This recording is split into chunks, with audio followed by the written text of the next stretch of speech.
Chapter 5, Section 3, Names and Formulas of Ionic Compounds. Alright, so at this point of the year, you've heard the name sodium chloride often. So we're at the point now where we can talk about how we come up with that name of sodium chloride. So sodium chloride is made up of two monatomic ions. And the term monatomic means that it is an ion that's formed from just a single atom. So for example, sodium plus 1 is a monatomic ion. It's formed from a sodium atom. Chloride, again, is a monatomic ion. It is an ion that forms from an atom of chlorine. So now at this point, we know that there are two types of monatomic ions. There are anions, which are your negative ions. And so when we name these, we're going to change the ending to IDE. So similar to what we did in the covalent chapter. So in other words, chlorine becomes chloride. For positive ions, known as cations, we do nothing to change the name. So in other words, sodium is the name of the atom, and sodium is the name of the cation.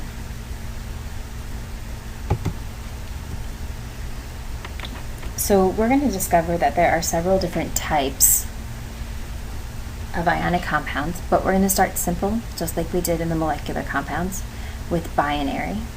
So binary ionic compounds, again, the term binary means it's made up of two elements. However, in this case, it's made up of a metal and a nonmetal. So when we name them, we name the cation first, we name the anion second. So hence, sodium chloride. So we spent time before Christmas break and we talked about how ions are formed for the main group elements. And at this point of the year, we should know the following. We should know that the metals in group 1 all form a charge of +1. They have one valence electron, which they easily give up. Group 2 elements all form a positive 2 charge. They have two valence electrons, which they easily give up to form the cation. We're going to, just as a reminder, we're skipping the D block. These are transition elements, and they can form a variety of charges. So we're going to talk about those in just a few minutes. Group 13, metals, they have three valence electrons, which they give up to form a positive 3 charge. Group 14 elements do not have a set charge. So now we're ready to look at the nonmetals forming anions. So group 15 has 5 valence electrons. If we gain 3, we have an octet, so they have a -3 charge. Group 16 nonmetals have 6 valence electrons. If they gain 2, they become a noble gas. And then finally the halogen group, they all have 7 valence electrons. They gain 1 and they become a noble gas. So they all have a -1 charge. Okay, so let's review how to name ions. What you see in this table is similar to what you're going to see on the test for chapter 5.2 and 5.3. So lithium, we should note, is a metal. It's on the left side of the periodic table. It is in group 1 of the periodic table, so it is going to lose its one valence electron to form a +1 charge. So remember that charges are written as a superscript, in other words, in the upper right-hand corner following the symbol. And it's a cation, so for cations, the name of the atom and the name of the ion are the same, so we would call this lithium. Iodine is in group 17. It has 7 valence electrons. We gain 1 to make a -1 charge. It's a nonmetal, so nonmetals form anions, so that's the other reason we know it's going to be a negative charge. And remember, for negatively charged ions, we change the ending to IDE. So we go from iodine to iodide. Barium is in group 2. It has 2 valence electrons. It easily gives up its 2 valence electrons to form a +2 charge. and it's a cation, so that's the other reason why we know it's positively charged, and it's a metal, and we know metals form cations. And again, for the cations, the ion name and the atom name are the same, so this would be called barium. Arsenic is in group 15. It's also to the right of the stair-step line, so it is a nonmetal. In group 15, we're going to gain 3 electrons, so this forms a -3 charge. And again, the ending is going to change to IDE, so it's going to drop the IC and become arsenide. Okay, so again, you need to be able to fill in a table like this, similar for the main group elements. So in other words, the elements that have predictable charges. All right, so let's revisit those D block elements. So D block, remember, is made up of groups 3 through 12, and they have varying numbers of valence electrons, so we can have varying charges. However, there are 2 exceptions. One is silver. Silver always forms a +1 charge, and zinc is the other. Zinc always forms a +2 charge. So please be aware that you are expected to memorize these, just like you are expected to know the charges of the main group elements. For the rest of these, copper and iron and cobalt, or chromium, are all part of the D block. And so notice they have multiple charges. And just as a refresher from chapter 5, section 1, we know that the way we represent this is with a Roman numeral.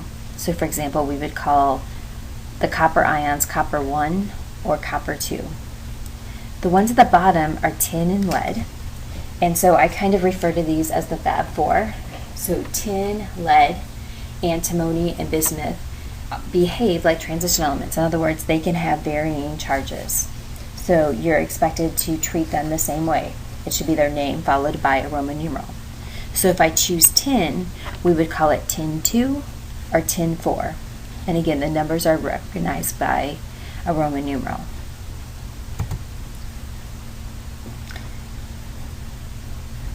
Okay, so sometimes throughout your course, especially recently, if you're a farmer, you've heard of fertilizer containing a compound containing ammonium nitrate, and you're thinking, well, that doesn't sound like anything we've named so far this year. So where does this name come from? Well, this is actually still an ionic compound. However, in this case, it's an ionic compound made up of what we call positive polyatomic ions.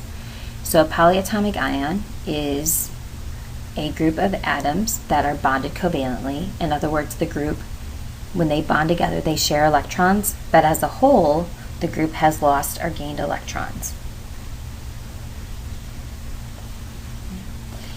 So ammonium nitrate is actually made up of 2 polyatomic ions.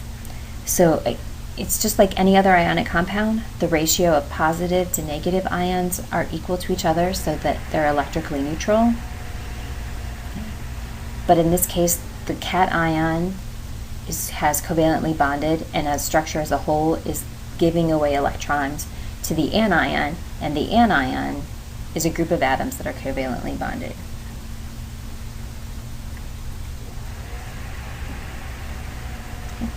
So some kind of unique things about polyatomic ions. So if we look, ammonium is the one positive polyatomic ion that you should be familiar with. Notice I did not say memorize. If you look, your polyatomic ions are listed on the back side of your periodic table, and they're also listed in your textbook on page 178. So my suggestion to you is just be familiar with them so that you can recognize them if you see them in a formula. Also, things to note is that, we're all about endings, and so for anions, remember they end in IDE, but please be aware there are a couple of polyatomic ions that end in IDE also. One of them is hydroxide, which is OH -1, and the other is cyanide, which is CN -1. But for the most part, if you look at these, you can clearly see that polyatomic ions are going to end in either ate or ite. And the difference is this. Ate is the polyatomic ion that has the greater number of oxygens, And ite is the polyatomic ion that has the smaller number of oxygens. So for example, if you locate nitrate and nitrite in the periodic table, or in the table on the screen, you can clearly see that nitrate has 3 oxygens, whereas nitrite only has 2. Another thing to note about the polyatomic ions is that some of them have a hydrogen added to them. So for example, if we look at the table, you can see HCO3, -1. And so CO3 is the carbonate ion, but when we put a hydrogen in front, we get hydrogen carbonate.